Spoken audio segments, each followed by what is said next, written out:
And now, meteorologist Marco Lamano with your Weather First forecast. Hey everyone, welcome back. So we're taking a closer look at Irma. It continues to move to the west-northwest. We have some reports that the pressure, even though it's not too high, but the pressure has risen a bit in the hurricane.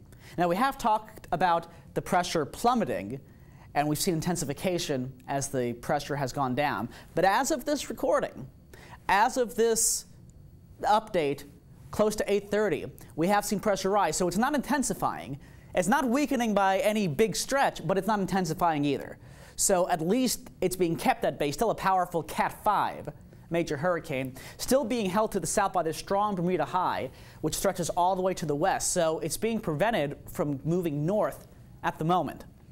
As of the latest 8 a.m. advisory, it really hasn't changed too much since the 5 a.m.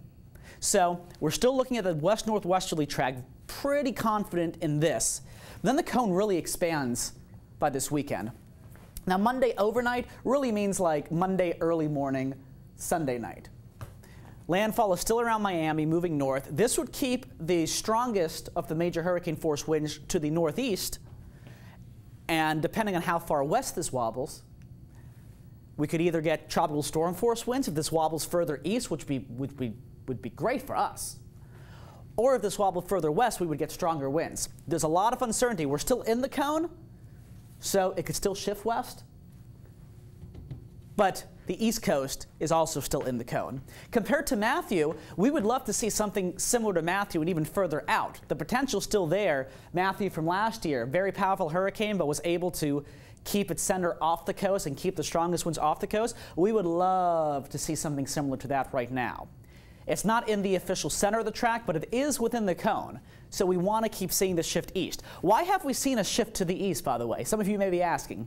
We'll tell you exactly why. You may have heard of Tropical Storm Jose, and you may have heard a lot of friends freaking out about Jose as well. Jose might be the reason why this is shifting east, and here's why. You see these lines? That's your Bermuda high. Irma cannot get up here. It is a strong high, but as Jose moves north, and a lot of models are taking it north, that's producing a weakness in the high. And so the Euro yesterday had landfall right on the west coast in Naples. Now it has a landfall, or maybe not even a landfall, on the east coast. Due to this weakness in the high, it's allowed to move to the north quicker. If this moves slower, this shifts back to the west. So despite all the hoopla you've heard about Jose, that might be what helps shift this to the east further. GFS model is showing the center staying off. This would be great because this would be more of a Matthew track. It would still produce a lot of damage on the east coast, but this would also just produce tropical storm force winds for us.